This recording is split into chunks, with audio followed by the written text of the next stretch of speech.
બોલો બા, કઈથી આયા? આણંદથી જોડે માધાનગર. આણંદ જોડે માધાનગરથી આયા? હા, કોણ છે તમારા ઘરમાં? મારા ઘરમાં છોકરો મારો મરી ગયો 40 વર્ષનો. છોકરો 40 વર્ષનો હતો? 40 વર્ષનો તો એક જ હતો, મરી ગયો. એક જ છોકરો હતો? એક જ હતો. બહુ રાખતી નહીં, ખાવા નહીં હાલતી. તે હું હેડી શકતી નહીં. હેડા તો નહીં તમારથી ના બા? નહીં હેડાતું, આટલું નહીં હેડાતું. આ એના પગે દુખાય છે, નહીં હેડાતું નહીં. એટલે ખાવું શું મારે? કેટલી ઉંમર થઈ બા તમારી? મારે તો શીખર હું તો પહેલાં મને ત્યાં ને એવું ગણતે આપણે. 70 જેવા થયા ને? હા, એટલે 70 જેવા થયા છે. એટલા થયા છે. બરાબર. તમારા ઘરવાળા કેટલા ઓફ થઈ ગયા? હા, મરી ગયા. કેટલા વર્ષ છે? એ તો 25 વર્ષથી મરી ગયા. 25 વર્ષ થયા? હા. તમે શું કરતા હતા પહેલા? પાણી પીવડાવ્યું 60 વર્ષ.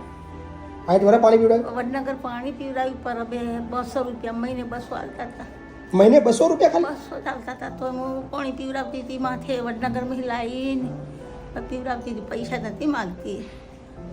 બધાને મફત પાણી પીવડાવતા હતા? મફત પીવડાવતી હતી. બહા હાલતા હતા. બહા એટલે ટ્રસ્ટ વાળા હાલતા હશે 200 એક રૂપિયા? જ ના, બસ વાળા નહીં, ગામ વાળા વડનગર વાળા. વડનગર હાલતા હતા? પટલ એક ભાઈ હાલતો હતો. એટલે બધા તમે પાણી મફત પીવડાવતા હતા? મફત પીવડાવ્યું 60 વર્ષ પીવડાવ્યું. 60 વર્ષ બધાને પાણી પીવડાવ્યું હા, પણ હેડાતું નહીં મારે એમાં.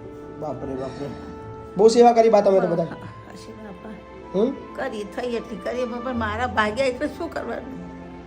મને કોઈ ખાવા તો આપવું જોઈએ ને. મારી 2 રોટલી હતી. એનું સરનામું કોને આપ્યું બા તમને? એ ફાળ દેખાતા ને ભાઈ, તે એમને લખ્યા લીધું બધું. બરાબર. કે કહેજો તમે કે ના, હું તો ચાહી ભારી હોય બાપા. સાચી વાત છે બા, સાચી વાત છે. શું નામ બા તમારું? લક્ષ્મીબેન. લક્ષ્મીબેન. રહેવું છે ને અહીંયા? હા, રહું છું બાપા. આખી જિંદગી? જિંદગી મરી તો ત્યાં સુધી બાપા ઘેર જઈને તમે કોણ ખાવા લખા? સાચી વાત છે.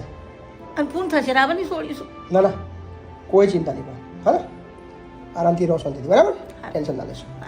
લક્ષ્મીબા ને? લક્ષ્મીબા, કારુભાઈ રાવળ, માધવનગર. ના ના, આરામથી તમે ત્યાં શાંતિ રહો. તમારા માટે બનાવ્યું છે, ચિંતા ના કરશો. બરાબર.